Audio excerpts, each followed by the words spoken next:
Now we're looking at Canaanites, but we're really more broadly looking at what we could call Bronze Age polytheistic civilizations of the Near East. What does Bronze Age mean? The time when bronze was the major tool that they made things out of. Okay? The Bronze Age in the Near East is about 3000 BC to 1200 BC or so.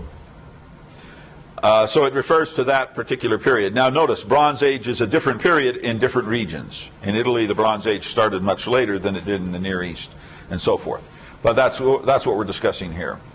Now, there are lots of different groups that are kind of sometimes broadly called Canaanites, but it's a complicated ethnicity here. And this purple zone shows you the Phoenicians. The white is what are called Aramaeans. The red is Canaanites proper, and the green are Philistines. So there was several different cultural groups that lived here. This is a very complicated ethnic region. Some regions, usually regions where there's lots of travel and exchange and migration, have complex ethnicity develop. In regions that are isolated where not many people go, ethnicity tends to be more pure. So for example, in Finland, there's much purer ethnicity than there is, say, in Israel, where there's all sorts of people who have migrated in and out at different times. So same thing happens here. All right? Now notice, the pagans dominated from the beginning of history. The first records we have, you have polytheistic groups there, and they overlap with Israel. They continue to exist. Philistines continue to exist alongside of Israel. So do Phoenicians and so forth. Okay? Now, Phoenicians and Canaanites are essentially, culturally speaking, these groups are very similar. The differences are that they speak a dialect, so they have like an accent, like we today can distinguish a Western accent from a New York accent. They could tell, if you were a Canaanite or some other group, which subgroup you were. Like we can tell an Australian from an American from an Englishman, right? Same type of thing here. So they spoke different dialects. They also, culturally, the big difference was, however, that the Phoenicians are this green area here, and or this area here, they are a maritime people. They live in cities on the coast. They make their living from fishing and from trade and manufacturing other things. Whereas the Israelites were not a big maritime people, right? They were an inland people, a highland people. They were farmers and herders. The Phoenicians are sailors. So there's different microeconomic groups here depending on the ecology in which they dwell. And when we talk about Canaanites, we're talking about a bigger group of which Phoenicians are a subset. Does that make sense to people? Everybody clear on that? Now the name Phoenician comes from Egyptian, which we can't pronounce because we don't know the vowels, but it's something like Phenechu. The Greeks called them Phoenix, and the Latins called them Punic. But it means people who have the purple dye. It's related to our term purple. And basically there was a shell there, a shellfish, or some type of mollusk or something, that that if you ground up its shell, it made this really beautiful purple dye that you dyed cloth with. And the Phoenicians did this, and then they sold this cloth, and it was highly sought after. It was like silk or something. So, nowadays we have Armani suits or something, and those are the coolest. And even though they're no better than any other suit, you still will pay $10,000 for a Armani suit because you want to say, I have an Armani suit, right? And it shows you're cool and rich. And hopefully people will be impressed, although most people think you're an idiot for spending that much on a suit. These guys, back in the day, having a purple Phoenician clothing was ultra cool, ultra expensive. So they made lots of money off this. I mean, humans are weird because we think fashion's important and that type of thing. But it is true that humans will pay lots of money to buy something they think is cool, even if it's not rationally better or worse than something else. Okay? So that's where these guys come from. They are Semites. They're very similar linguistically to an Israelite. They could probably talk to each other without much trouble, although they would have accents and you could tell an Israelite from a Phoenician. Okay, but the languages are similar, the alphabet's the same, etc., etc. Now these guys flourished in the first millennium BC And all of these regions were separate city-states. There was no country Phoenicia. Phoenicia is an ethnic group, and within that there's a whole bunch of different cities, of which Tyre and Sidon and Byblos are the biggest three, but there were many other ones. All right? So they're like the Greeks in the sense that each city is an independent country. Was that true of the Israelites? Were they divided into separate tribal groups? Yeah, the Israelites had 12 tribes. And were they united? After a while they got united, but then they broke up again, right? So in fact, these tribes were semi-independent, just like the city-states of the Canaanites.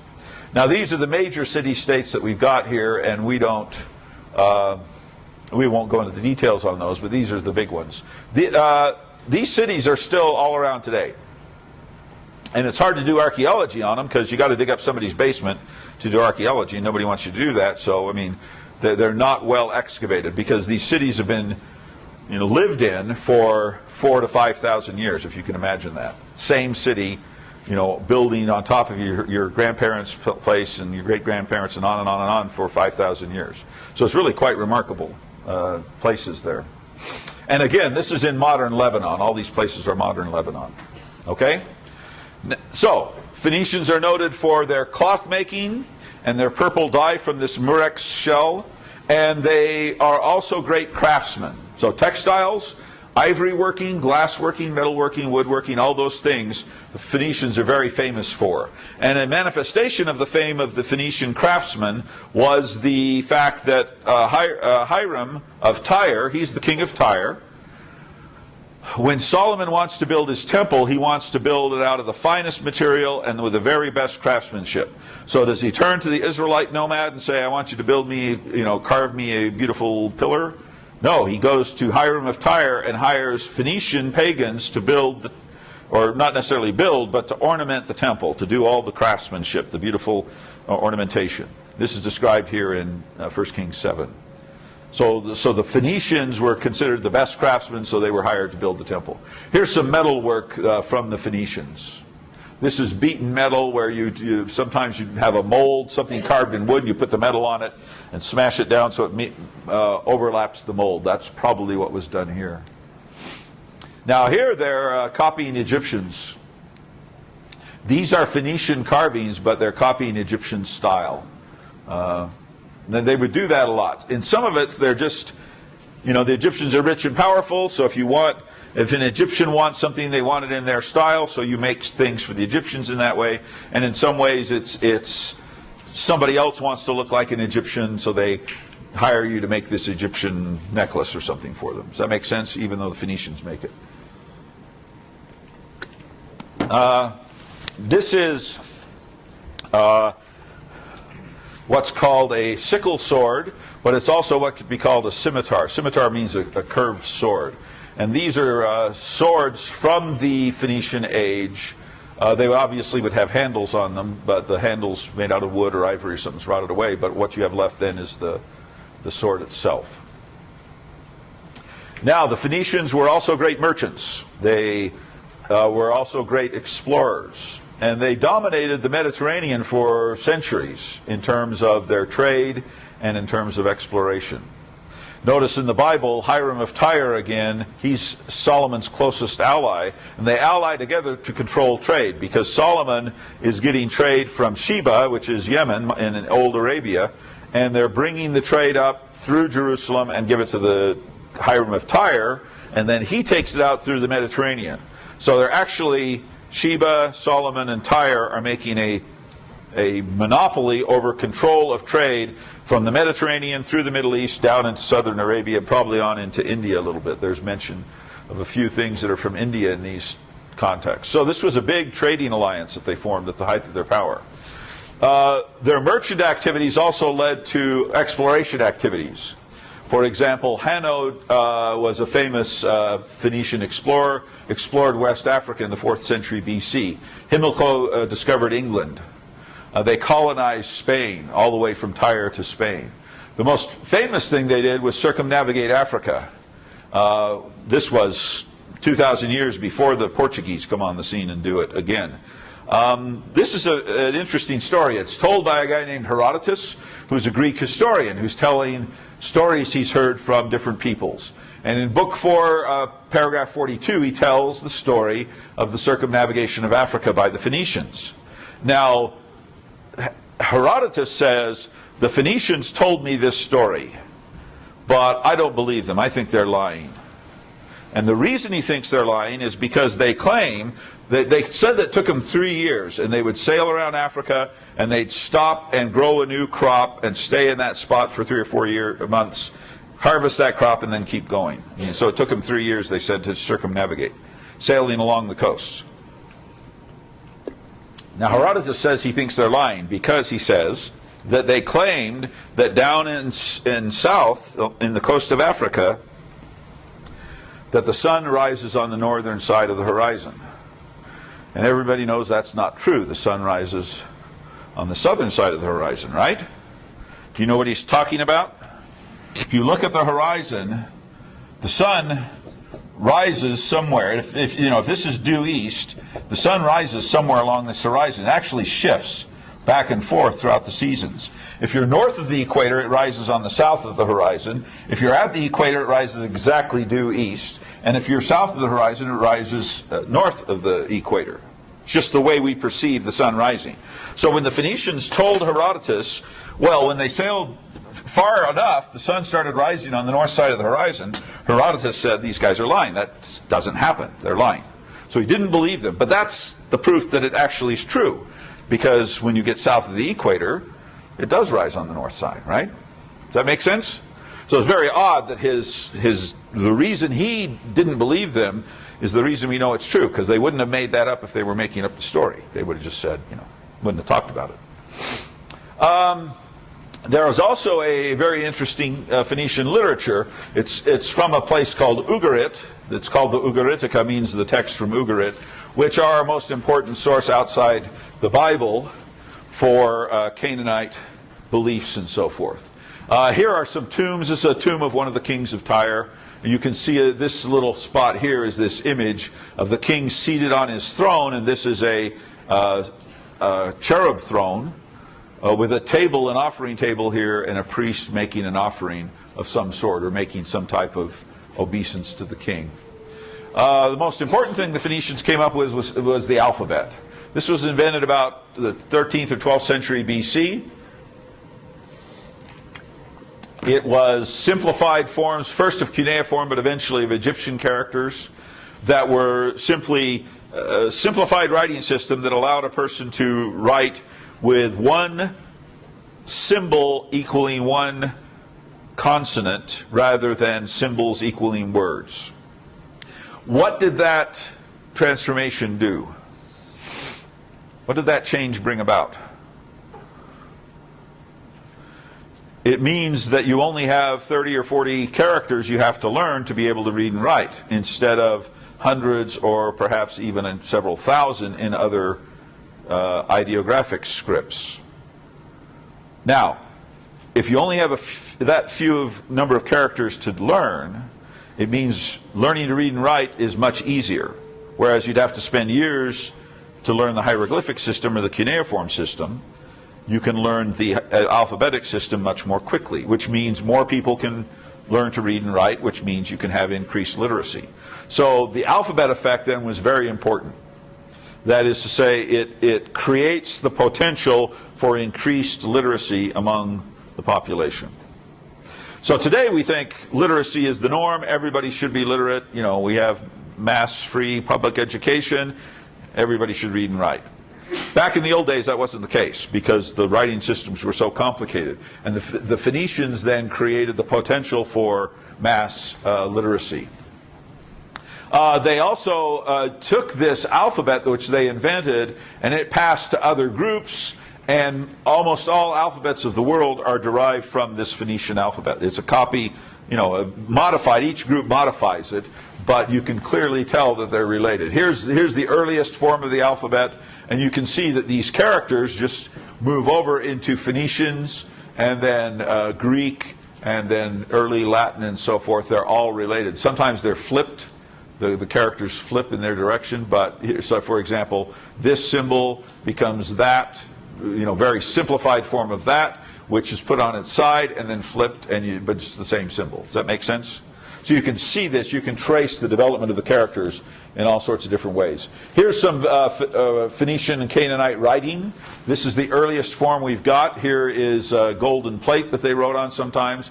This dates precisely the time of Lehi, and if we want to know what the golden plates were like, it would look something like this one. These are stone inscriptions with the alphabet, and this is the Phoenician alphabet.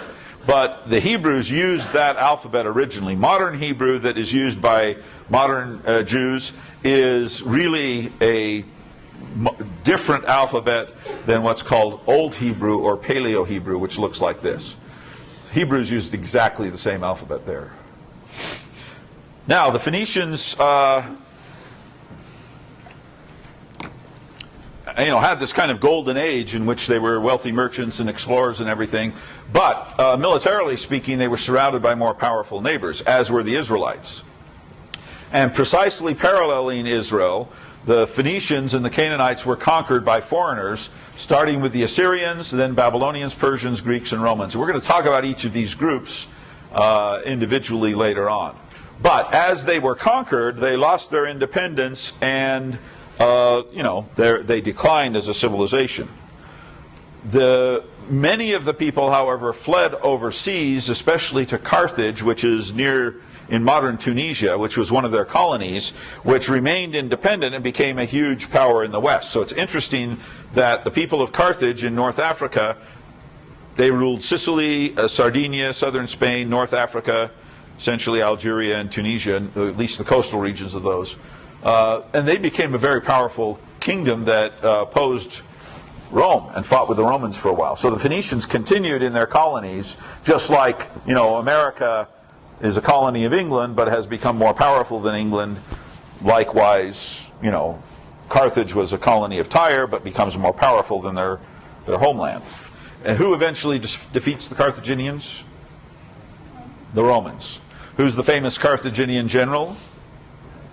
Hannibal, whose name is Hannibal, which means the glory of Baal, the god Baal of Old Testament fame, right? Baal is the god of the Canaanites.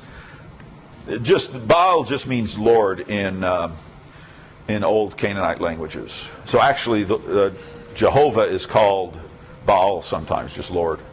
The modern Israelis have a great custom that the name that the wife calls her husband is Baali, my Lord. So I like that. That's the way it should be, right? Anyway, no, it's true. I mean, it doesn't mean Lord, it just means my man, my husband, whatever. Now, the great textual archive is from Ugarit. It's called Ras Shamra today. Its old name is Ugarit, and they preserved a bunch of texts there. This was a Bronze Age city in northern Syria. It was one of the major city-states of these guys, and it was right near Mount Safon, which is the mountain of the gods in the Canaanite tradition. It was a very cosmopolitan international city with lots of international trade, like we talked about. Now, the reason it's important is because it was destroyed. And that is to say, unlike Tyre, which still exists today, and we can't really do archaeology in Tyre, Ugarit was destroyed about 1200 BC, and it preserved the city very well, but it also preserved an archive, a bunch of texts, and I'll explain that in just a second. Now, these guys were great traders, as we said, and they were destroyed about 1200 BC by the Sea Peoples. This is the archaeology of the site. You can see it's just modern fields and stuff, orchards over here. You drive up this road, you get out and you wander through, and these are excavations where they dug through the old city. This is what it looks like. You can see this was a big public building of some sort with a pillar. This is a pillar base. The walls are basically stone, but only the foundations survive. Here's the gateway into the city, these massive fortifications and a little stairway to get in the gate. Here's a plaza where they would have, public meetings and stuff, or a market maybe. Now, this place has an archive, which archive means a collection of texts or documents that survive. These are very important because they provide us our best information about Canaanite religion and culture, and also it's very important for biblical studies because they're clearly overlapping with biblical culture. And so the Ugarit text and the Bible text are different in many ways, but also overlap and are the same. So it gives us lots of important information about this. This is a house of a priest, probably the high priest, the most important priest. And inside this room here, they found the text. What it was is a bunch of clay tablets. And on the clay tablets, they would write, see, this is a clay tablet. It's about the size of your hand. It would fit in your hand like that. They would write by marking it with a little triangular shaped stylus, and they would create marks forming different angles. And this is actually an alphabetic script. This is a proto-alphabet, where each sign represents one consonant as opposed to a word. All right? Now, these texts were written on clay. What happens to clay when you burn it?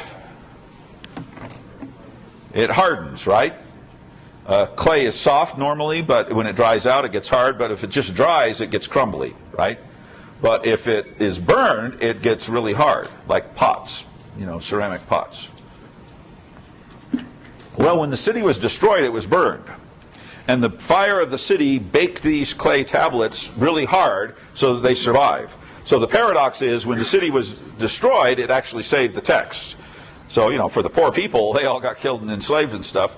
But for us, we don't care because we got their texts that survived. So, that's kind of how the historians look at it. Yeah?